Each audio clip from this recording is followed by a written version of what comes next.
Hey everyone, Mark here. Today I'm going to be reviewing Machine Head's new album, Unatoned. This is released on April 25th on Nuclear Blast Records. Just if you haven't subscribed to my channel, please do so. I want to hit 750 by the end of the year. I want to have a giveaway, so kind of like a little contest or something. So a draw. So yeah, let's hit 750. Let's hit 750 before the end of the year, and that'll be awesome. So yeah, so we're going to be reviewing Machine Head's new album here. This is their 11th studio album. And to be honest, Rob Flynn should just stopped at number 10. I think I really loved their last album of Kingdoms and Crowns. And I just really thought that was a really awesome album. I think he went, his vocals on there were top notch. He did an awesome job on there. So then when I saw the artwork for Atonin, so I was thinking, this is pretty cool, kind of like the same artwork as of Kingdoms and Crowns. And I was just wondering if it was going to be a continuation of that concept. So when the single came out, Unbound, I thought that was a pretty good track. So I thought like, this album looks pretty promising. And then Bone Scraper came out, and it kind of got me. It got me worried. I got scared. To be honest, I got scared.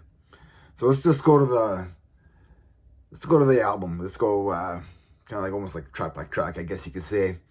So I'm a big Machine Head fan. I really like them. They're one of my favorite bands from back in the day and stuff. So I'm a big Machine Head fan. So the first two songs are, I think they're pretty bangers. So I'm not gonna include the intro there. So you got Atomic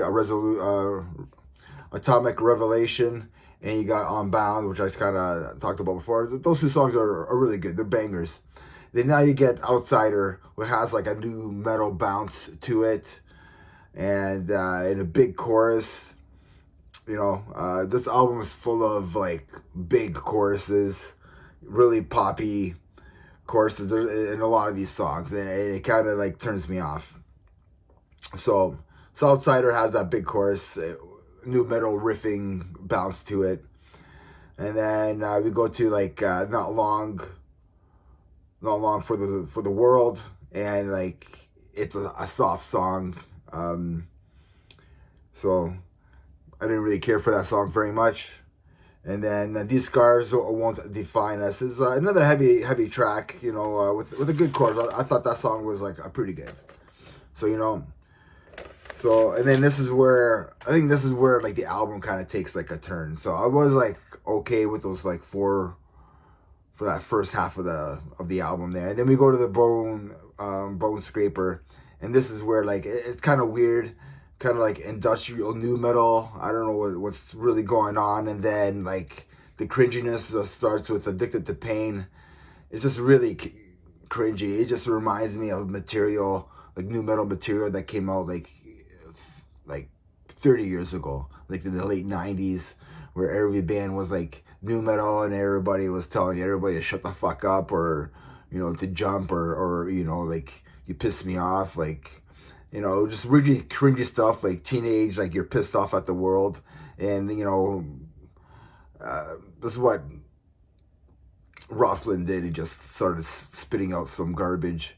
And it's just like, I guess like I'm 48 years old, so I don't feel that way as much anymore, but whatever. So, and then we go to Bleeding Me Dry, and I think that's just a shitty song. I mean, they tried to save this album, I guess, with Shards of Shattered Dreams, and like it's all right.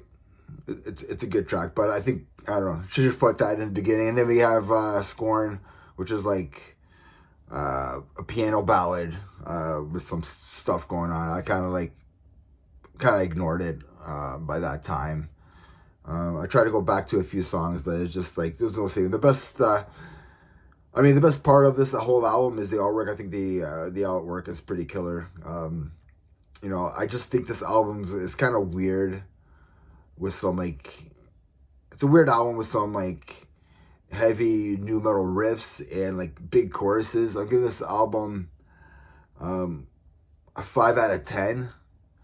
And I'm just really, honestly, this album was a big disappointment. I really liked the last album. But I'm gonna say this. I'm gonna get it up for Rob Flynn because he never makes the same album twice. So we'll give him that. He's not afraid to experiment, do new things, try new things. You know, he's been doing it for like 40 years or more now, right? So, like it or not, he keeps us guessing. You know, but for me, this album is this album is a disappointment.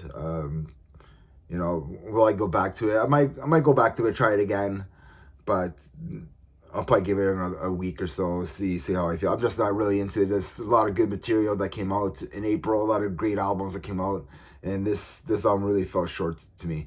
Let me know in the comments what you think of this album. Do you like it? Do you not like it?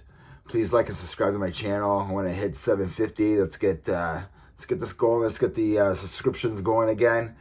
And yeah, let me know your thoughts. And remember, everybody, metal never dies. Cheers, everyone.